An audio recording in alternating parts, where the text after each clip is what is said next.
കുറച്ച് പണം കുറച്ച് ഞാൻ എൻ്റെ ഒരു ആവശ്യത്തിനായിട്ട് എടുത്ത് മാറ്റിയിട്ടുണ്ട്.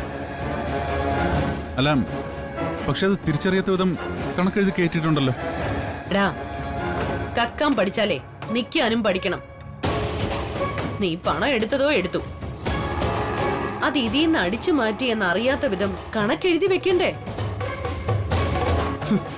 ഇതിപ്പോ കണക്കെടുത്ത് നോക്കിയാ നിന്റെ കള്ളത്തരം പെട്ടെന്ന് മനസ്സിലാവുമല്ലോ.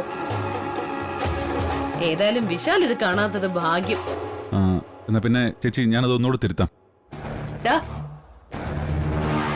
നീ ഇനി അതിലൊന്നും ചെയ്യണ്ട, ഞാനത് കറക്റ്റ് ചെയ്തോളാം.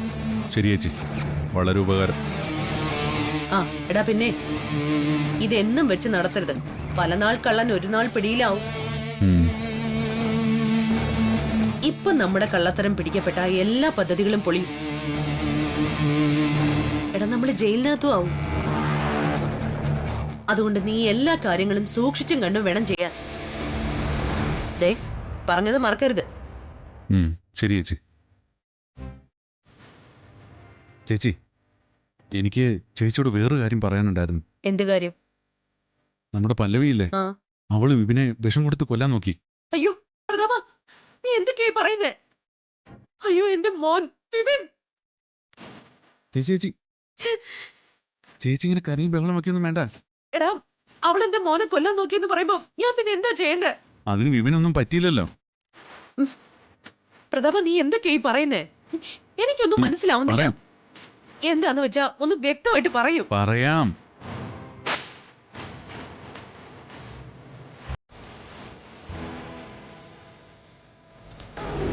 എന്നാ സാറി കോഫി കുടിക്കും, ഞാനും കുടിക്കാം. എന്നിട്ട് ആരാ മരിക്കുന്നതെന്ന് നമുക്ക് നോക്കാം.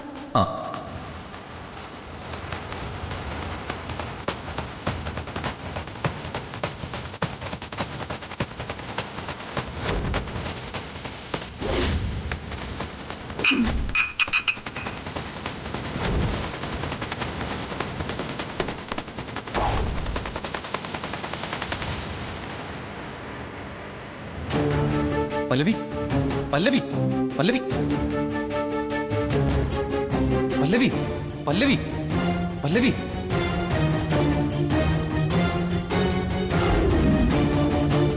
ഇന്നിപ്പോൾ നാടകം കളിച്ചാണെങ്കിലും വിപിനുമായുള്ള അവളുടെ കല്യാണം നടന്നില്ലെങ്കിൽ മിക്കവാറും ഈ നാടകം യാഥാർത്ഥ്യമാവാനാ സാധ്യത. ഒന്നുകിൽ അവള് വിഷം കഴിച്ച് ചാവും, അല്ലെങ്കിൽ വിപിനെ അവള് വിഷം കൊടുത്ത് കൊല്ലും. പ്രതാപ, അവള് മഹാ അപകടകാരിയാണല്ലോ. അവളെ ഇനി ഈ വീട്ടിൽ വെച്ചോണ്ടിരുന്നാൽ ശരിയാവില്ല. എങ്ങനെ അവളെ ഇവിടുന്ന് പറഞ്ഞു വിടണം? എങ്ങനെ പറഞ്ഞു വിടാനാ ചേച്ചി? ഒട്ടകത്തിന് ഇടം കൊടുത്ത പോലെ അവളോട് പറ്റിക്കൂടി കിടക്കുകയല്ലേ.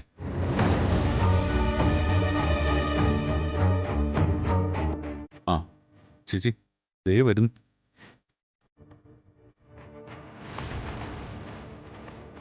പല്ലവി, നീങ്ങ് വന്നേ.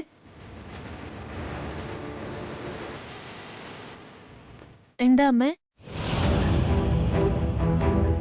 ജാസ്മിന്റെ കല്യാണം വരികയല്ലേ, അത് ക്ഷണിക്കാൻ നീ നാട്ടിലോട്ടൊന്നും പോന്നില്ലേ? നിന്റെ ചേച്ചിക്ക് എന്തായാലും അതിനുള്ള സമയം കിട്ടില്ല. അവളാണല്ലോ കല്യാണത്തിന് ചുക്കാൻ പിടിക്കുന്നത്. അതുകൊണ്ട് നീ എങ്കിലും നാട്ടില് പോയി മുത്തശ്ശനെയും മുത്തശ്ശിയെയും മറ്റു ബന്ധുക്കളെയൊക്കെ കല്യാണത്തിന് ക്ഷണിക്കണം. അയ്യോ, എനിക്കും പോവാൻ പറ്റില്ലമ്മേ. കല്യാണവുമായി ബന്ധപ്പെട്ട് ചേച്ചിക്ക് ഒരുപാട് ഉത്തരവാദിത്തങ്ങളുള്ളതല്ലേ. അതൊക്കെ കൃത്യസമയത്ത് ചെയ്തു തീർക്കണമെങ്കിൽ ചേച്ചി മാത്രം ഓടി നടന്നാ പോരാ, കൂട്ടിന് ഞാനും കൂടെ വേണം. അതുകൊണ്ട് ജാസ്മിന്റെ കല്യാണം കഴിയുന്നത് വരെ ഞാൻ ഇവിടെ നിന്ന് എവിടേക്കും ഇല്ല. മുത്തശ്ശനെയും അമ്മയും ബന്ധുക്കളെയൊക്കെ ഫോണിൽ വിളിച്ചാ മതിയല്ലോ. അവരെ ഞാൻ ഫോണിലൂടെ ക്ഷണിച്ചോളാം. എന്നാലും നേരിട്ട് ക്ഷണിക്കുന്നതല്ലേ മോളെ അതിന്റെ ഒരു മര്യാദ. അമ്മേ, ഇത് പഴയ കാലമൊന്നും അല്ലല്ലോ. ഇപ്പൊ മിക്കവാറും വിവാഹങ്ങള് ഫോണിലൂടെയാ ക്ഷണിക്കുന്നത്. ഇതും അങ്ങനെ തന്നെ മതി. ഇത് പറയാനാണോ അമ്മേനെ വിളിച്ചത്? ശരി എന്നാ.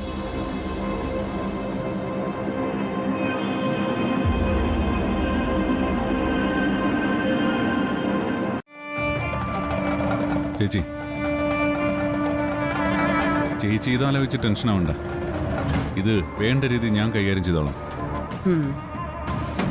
പ്രതാപ, അവള് നിസ്സാരക്കാരിയല്ല. ഇവളെ നമ്മൾ സൂക്ഷിക്കണം.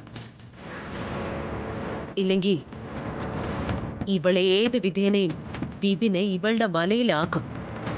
അവളെ കയറൂരി വിട്ടപ്പോഴേ ഞാൻ ചേച്ചിയോട് പറഞ്ഞല്ലേ എല്ലാം കൈവിട്ടു പോകുന്നു. ഇപ്പൊ ഞാൻ പറഞ്ഞ പോലെ തന്നെ സംഭവിച്ചില്ലേ? ഇനി ആലോചിച്ച് നിൽക്കാതെ ഇവളുടെ കാര്യത്തിൽ എന്തെങ്കിലും ഒരു തീരുമാനം ഉണ്ടാക്കണം.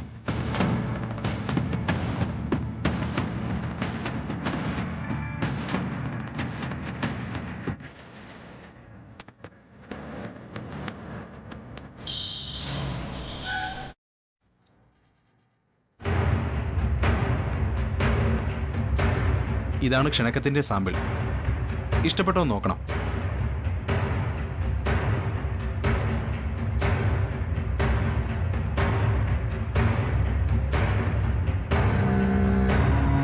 ചേച്ചി ദാ.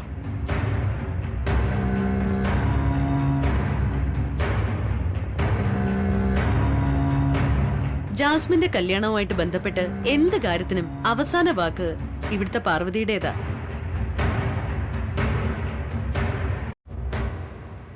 അതുകൊണ്ട് ഈ കത്തിന്റെ കാര്യത്തിലും പാർവതിയുടെ അഭിപ്രായമാണ് പ്രധാനം. പാർവതി, ഈ കത്തിന്റെ സാമ്പിൾ നോക്കിയിട്ട് ഇത് നിനക്ക് ഇഷ്ടപ്പെട്ടോ എന്ന് പറയും. പാർവതി, അത് നോക്കിയിട്ട് എങ്ങനെയുണ്ടെന്ന് പറയൂ.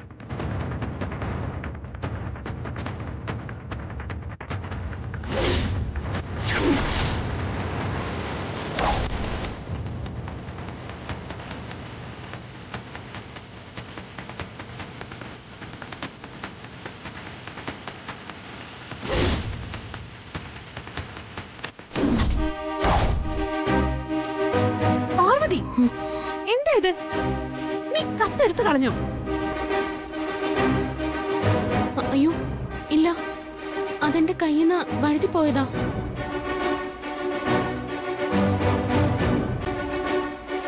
ക്ഷമിക്കണം.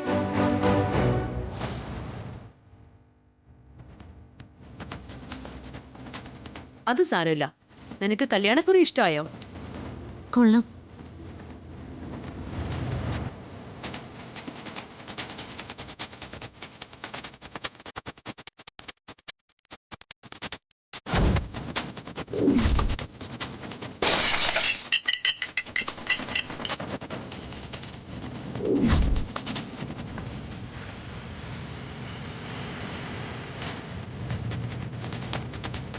എന്താ ഗാർഗി, എന്താ ഇത്?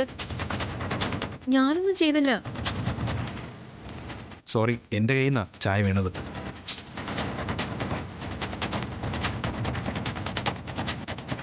ഗാർഗി, നീ പോയി വേറെ ചായ എടുത്തുണ്ടോ? ഏയ്, അത് വേണ്ട.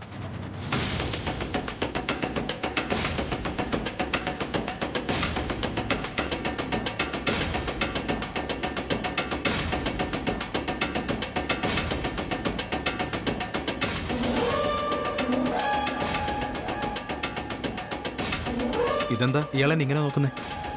ഞങ്ങളുടെ വീട്ടിലൊരു പെണ്ണിനെ കെട്ടാൻ പോകുന്ന ആളല്ലേ, അപ്പോ ആൾ എത്രക്കാരനാണെന്ന് അറിയണമല്ലോ.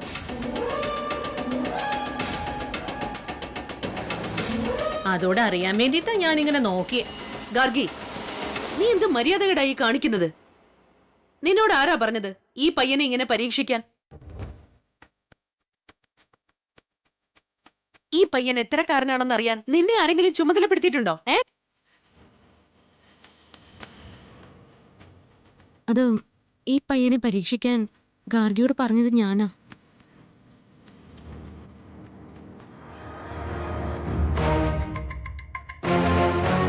പാർവതി, നീ എന്താ ഇയാളെ ഇൻസൾട്ട് ചെയ്യാൻ നോക്ക?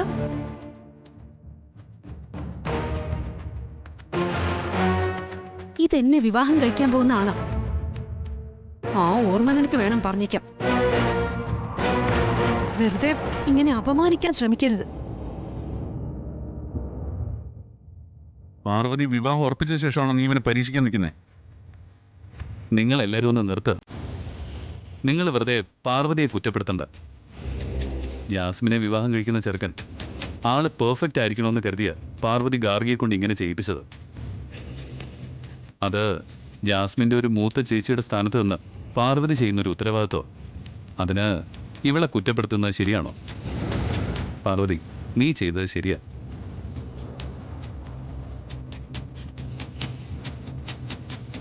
ഈ കല്യാണവുമായി ബന്ധപ്പെട്ട് നീ നിന്റെ ഉത്തരവാദിത്വം കൃത്യമായി നിർവഹിക്കുന്നത് എനിക്ക് നിന്നോട് അഭിമാനം തോന്നുന്നു.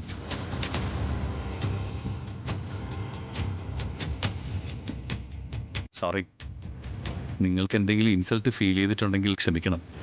It's okay. ഇപ്പോഴല്ലേ കാര്യം മനസ്സിലായത്. പരീക്ഷിച്ചോളൂ, എന്നെ എങ്ങനെ വേണമെങ്കിലും പരീക്ഷിച്ചോളൂ.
കൊള്ളാം, അടിപൊളിയായിട്ടുണ്ട്. ഇതുപോലൊരു കല്യാണക്കുറി വേണം ഞാനും വിപിൻ സാറും തമ്മിലുള്ള കല്യാണത്തിന് അച്ചടിക്കേണ്ടത്. ഇത് കൊണ്ടുപോയി വിപിൻ സാറിനൊന്ന് കാണിച്ചാലോ?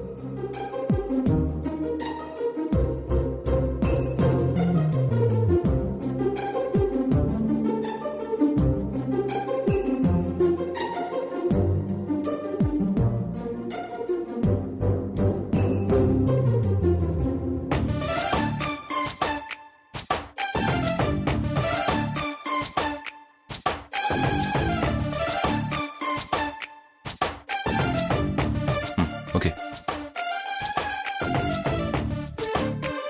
വിപിൻ സാറേ, സാറൊന്ന് കണ്ണടച്ചേ. കണ്ണടയ്ക്കാനോ? കണ്ണടക്കേ സാറേ. ഞാൻ എന്തിനാ കണ്ണടയ്ക്കുന്നത്? ഒരു കാര്യമുണ്ട്. എന്ത് കാര്യം? അതൊക്കെ പറയാം. ആദ്യം കണ്ണടക്ക്. കണ്ണടക്ക് വിപിൻ സാറേ. ശരി, ഞാൻ കണ്ണടച്ചു. ദേ, ഇനി ഒന്ന് കണ്ണു തുറന്ന് നോക്കിയേ.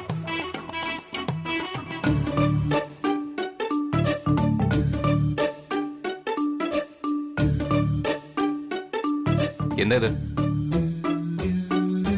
എങ്ങനെയുണ്ട്? ഇഷ്ടപ്പെട്ടോ? പല്ലവി, നിന്റെ ഭ്രാന്തി ഇതുവരെ മാറിയില്ലേ? ഭ്രാന്തോ? ഇതിനേക്ക് പിന്നെ ഭ്രാന്തെന്നല്ലാതെ വേറെ എന്തോന്നാ പറയേണ്ടത്? ഓ, ഒരു തമാശക്കാരൻ വന്നിരിക്കുന്നു. അതൊക്കെ വിട്ടിട്ടേ ഇതെങ്ങനെയുണ്ടെന്ന് പറഞ്ഞേ. നമ്മുടെ കല്യാണക്കത്തും ഇതുപോലെ ആയാൽ നന്നായിരിക്കില്ലേ? നമ്മുടെ കല്യാണക്കത്തോ? ആ, അതിന് നമ്മൾ തമ്മിൽ വിവാഹം ഉണ്ടായെങ്കിലല്ലേ അതിന്റെ ആവശ്യമുള്ളൂ.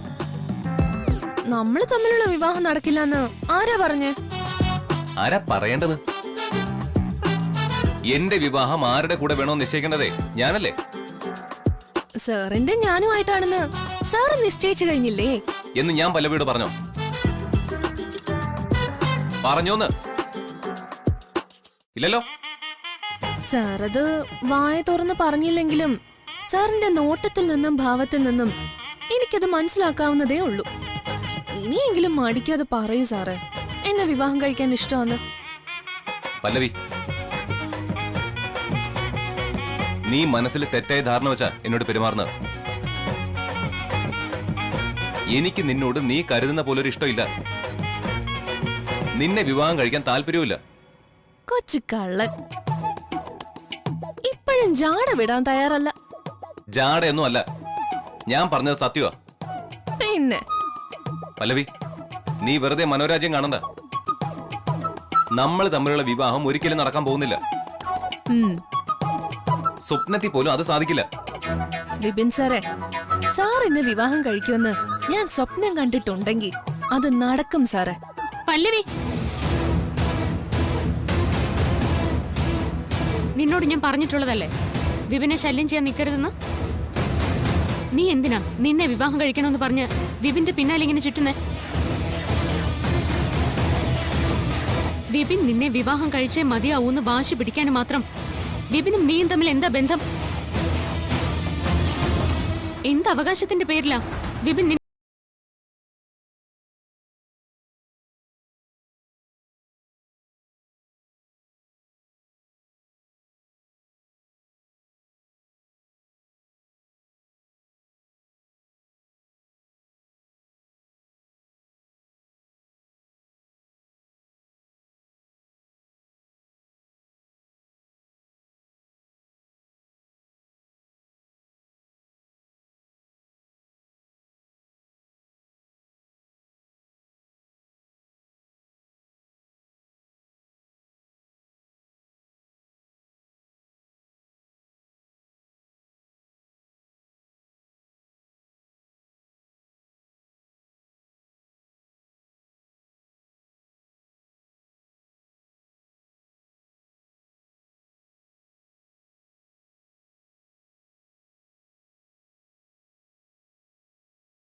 നീ വിശാൽ സാറിന്റെ ഭാര്യയായത്?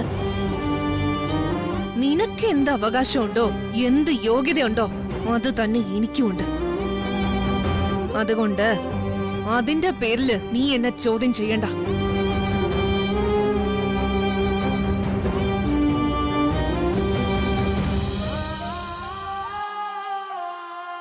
പിന്നെ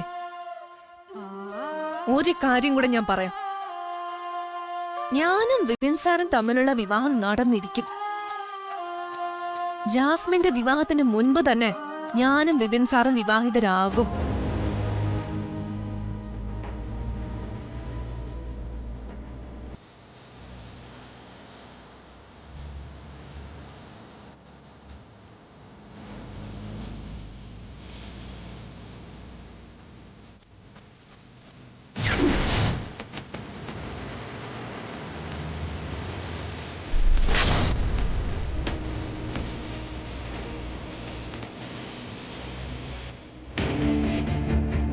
ചേച്ചി എന്തിനാ അനാവശ്യമായി എന്റെ കാര്യത്തിൽ ഇടപെടുന്നത്?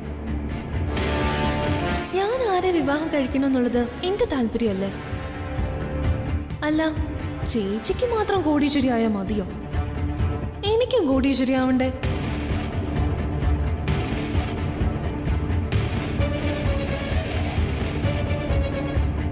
പല്ലവി, എന്താ ഗാർഗി? നീ എന്തിനാ പല്ലവി നിന്റെ ചേച്ചി ഇങ്ങനെ വിഷമിപ്പിക്കുന്നേ? ചേച്ചിയോട് അങ്ങനെയൊക്കെ പെരുമാറാൻ പാടുണ്ടോ? ദേ, ആ പാവം അവിടെ സങ്കടപ്പെട്ടോണ്ടിരിക്കുക.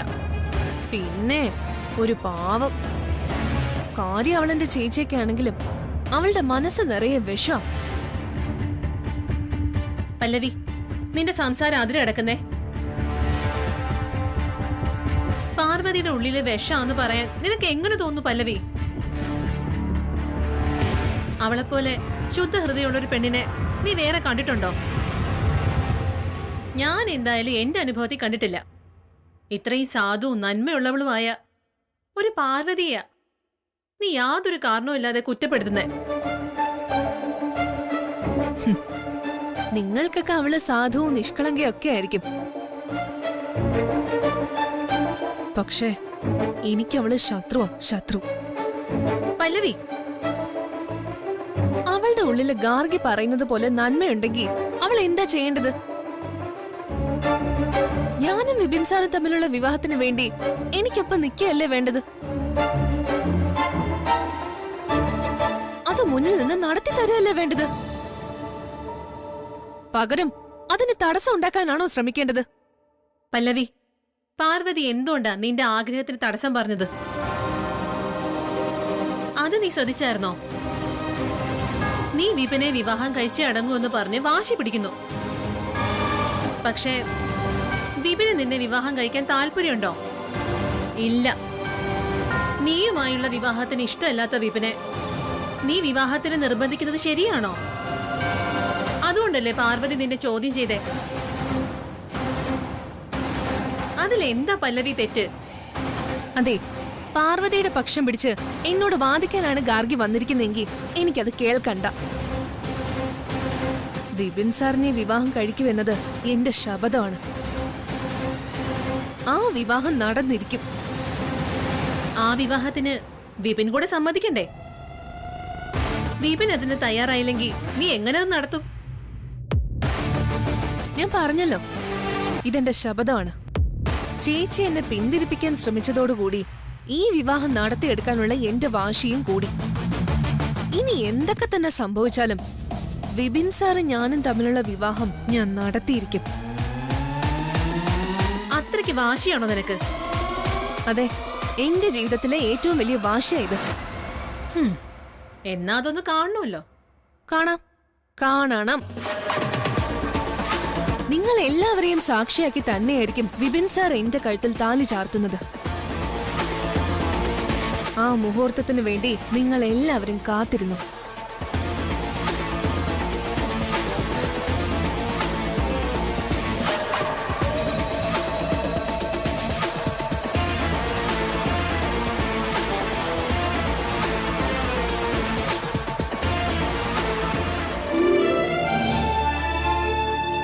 ദേവമ്മ, ഇവിടെ നടക്കുന്ന ദേവമ്മ കാണുന്നില്ലേ? പല്ലവി വിപിനെ വിവാഹം കഴിക്കണമെന്ന് പറഞ്ഞ് വിപിന്റെ പിന്നാലെ നടക്കുക. പലവട്ടം ഞാനത് കണ്ടിട്ടും അവളെ അതിൽ നിന്ന് വിലക്കിയതാ.